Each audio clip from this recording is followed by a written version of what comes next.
New this week from Marvel Comics, The Uncanny X-Men issue number 6, written by Gail Simone, art by Javier Garrón.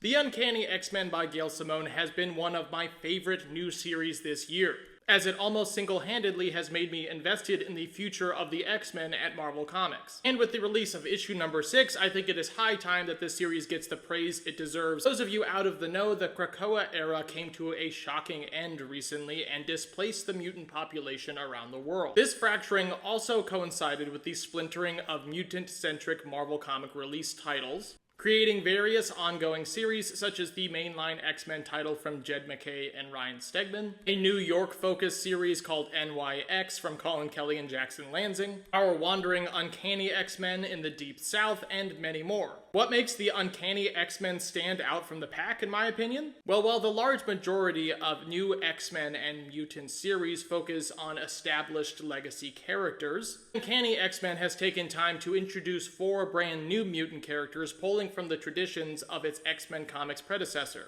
There are more familiar classic characters, Rogue, Gambit, Jubilee, Nightcrawler, Wolverine, taking on the mantle of mentorship for a new generation of mutants, albeit much smaller than it would have been on Krakoa. I should also point out that that cast of legacy characters happens to be some of the most interesting and popular X-Men characters for a lot of people, myself included, which may be your biggest draw to the book. The notion of introducing brand new characters from the outset of this title is a bold one, especially when one of the leading complaints around X-Men comics, especially recently, has been the unwieldy cast of diverse and complex characters. However, Simone has slowly, intelligently implemented these characters, balanced with big spectacle action sequences and emotional appearances from the legacy characters we know and love. In fact, these characters are implemented so well that by the release of issue number 6, these characters feel as integral to the thematic and emotional core of the story as the headliners. And I found myself excitedly delving into this new issue, which features the 4 newbies at the forefront. What I love most about the Uncanny X-Men is that it feels like a series that is particularly true to its roots. Each issue thus far has been equally dramatic, climactic, and bizarre as it is heartfelt and sociologically topical.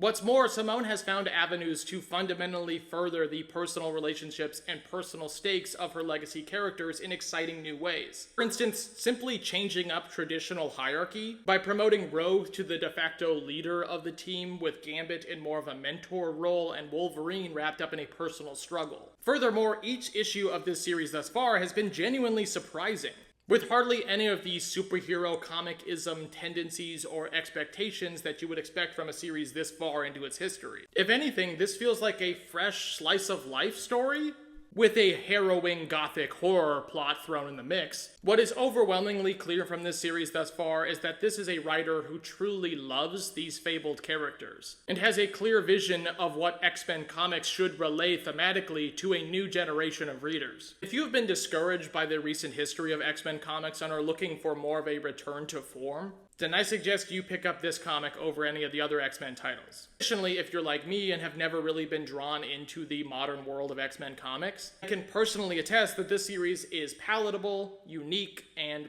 beautifully written. But let's talk more specifically about The Uncanny X-Men issue number 6, which means spoilers ahead.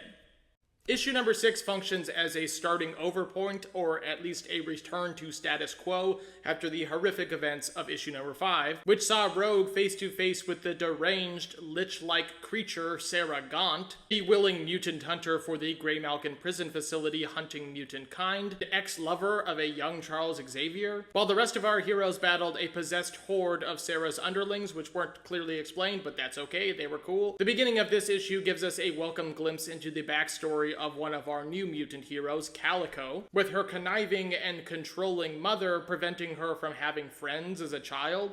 This flashback is followed by Rogue's self-aware narration that the new kids are still a mystery.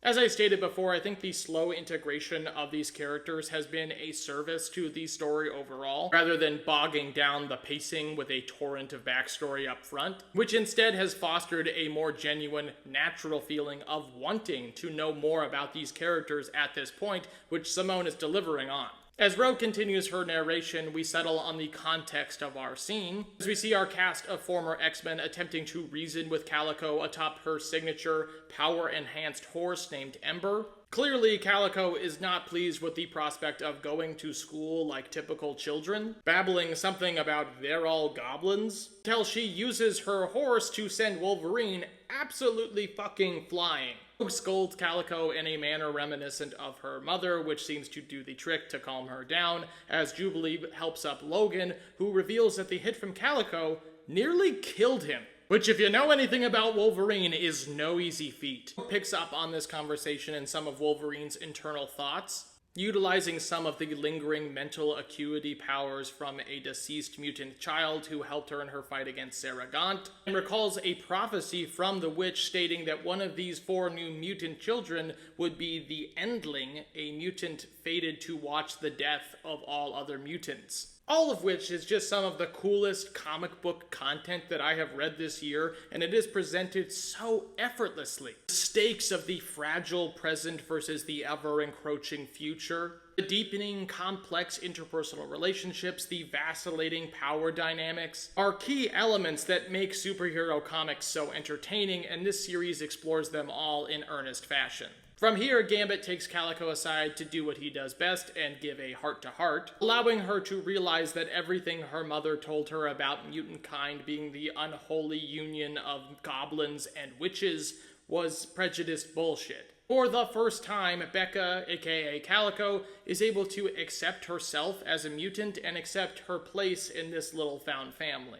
We cut to the bus station as our 4 mutants and the daughter of the accommodating host family they are all living with all wait hopefully for the first day of school. However, once aboard the bus, they are immediately the victims of typical teenage abuse and ridicule, which is to be expected, but no less heartbreaking. The story divides further as Nightcrawler and Jubilee shop for groceries in the rural town, where Nightcrawler ends up saving a child from the path of an oncoming truck, while Jubilee, left alone, is assaulted by Grey Malkin agents. Meanwhile, we see Wolverine confessing to Gambit and Rogue that he has been distracted by the recent death of his army friends, which leads to a kind of intervention from Rogue regarding Wolverine's undiagnosed and untreated PTSD. Back at the school, Ransom and Deathdream, who, by the way, is a standout character for me with his hilariously sardonic and deadpan characterization, not to mention his really cool manga-esque powers, as they both get even with the school bullies who are clearly prejudiced against mutants, as Becca is led into an ambush in the school gymnasium where she is brutally tased by a bunch of Grey Malkin agents. I don't know about other fans of this series, but that ending page had me literally standing and shouting in my living room, "Oh my god, no!" Which I haven't been compelled by a comic to do in a while. This cliffhanger ending is compounded even more with the revelation that the Uncanny X-Men is going to be crossing over with the mainline X-Men title in issue number 8, which feels like a pivotal narrative point in this new saga of mutant kind that's going to send ripples across multiple titles. It's been incredibly engaging and simply fun reading multiple X titles in order to broaden my perspective of this new era of X-Men, whether it be the perspective of the villainous Grey Malkin prison facility in Sentinels by Alex Packnadel, or the cultural perspective of the mutant return to society and the lingering loyalty to the utopia of Krakoa in NYX, or the mounting global threats to mutant kind in Jed MacKay's X-Men, knowledge of which makes this small crossover event even more exciting. Seeing some of our primary legacy characters finally interacting again after all that has happened in the interim after Krakoa. Please support this diverse, poignant, and exhilarating new chapter for mutants and your local comic book store by picking up the Uncanny X-Men issue number 6 on shelves now. Side note here, I was really eager to give new readers a release date for the trade paperback collection of this series, seeing as we have reached the typical benchmark number of issues, 6, for a collected release, only to discover that the trade paperback for this is coming out April 8th? I believe this is so they can include the free comic book day X-Men title releasing at the beginning of the year, but still feels like a huge oversight on Marvel Comics' part to engage new readers of this series. I really love that Calico's powers haven't really been explained. It's been left up to the reader to kind of assume how her powers work, but I love how unique the whole concept is. Her being tied to her horse. The horse is able to fly, it's able to shoot fire, it's able to be super strong. Is it her? Is it the horse? What's going on? We don't know yet, but that's okay. Dead. I feel like a lot of comic book fans really focus on the big spectacle action sequences, But it's about the small moments like this, too. Not gonna lie, I was a little distracted by the framing of this panel. Great small town human moment for Nightcrawler here as well. But yeah, man, this was fucking brutal. And also, that last line? Horrible, man. Oh my god, I hope they get her back in one piece.